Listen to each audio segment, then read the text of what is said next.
Valérie Donzelli, qui fête en ce jeudi 2 mars ses 50 ans, et Jérémy El-Kaïm font partie de ces couples que le cinéma a rapprochés. Ensemble durant 15 ans, les deux comédiens ont avancé main dans la main à la ville comme sur les écrans.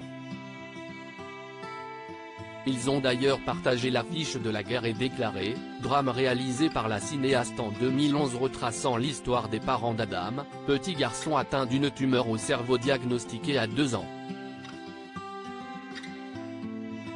Le film raconte le combat des parents, Roméo et Juliette, interprétés par Valérie Donzelli et Jérémy El-Kaïm, eux-mêmes concernés par cette terrible tragédie. En 2002, Valérie Donzelli met au monde leur premier enfant, un garçon prénommé Gabriel.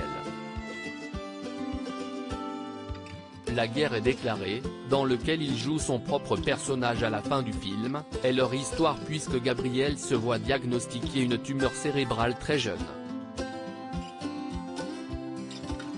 Le jeune homme de 20 ans désormais sain est sorti, à l'image du film.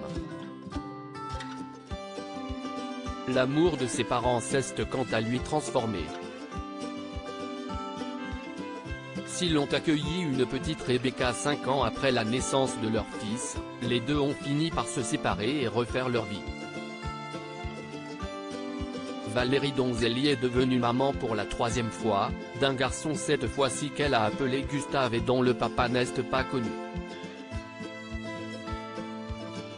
Jérémy El-Kaïm a lui aussi fondé une nouvelle famille et la mère de son dernier enfant n'est pas une inconnue puisqu'il s'agit de la célèbre comédienne Anaïs de Moustier, rencontrée sur le tournage de Marguerite et Julien, film sorti en 2015 et signé Valérie Donzelli. Ensemble, les tourtereaux ont eu une petite fille née l'année suivante. Le couple est désormais séparé. Une maman qui s'adapte à la tête d'une famille de 3 enfants comme son ex-compagnon, Valérie Donzelli les évoque avec beaucoup de fierté. J'ai des enfants très gentils, très solidaires, qui m'encouragent énormément, qui s'intéressent à ce que je fais, si estime ma petite équipe avait-elle fait savoir dans un portrait de Libération.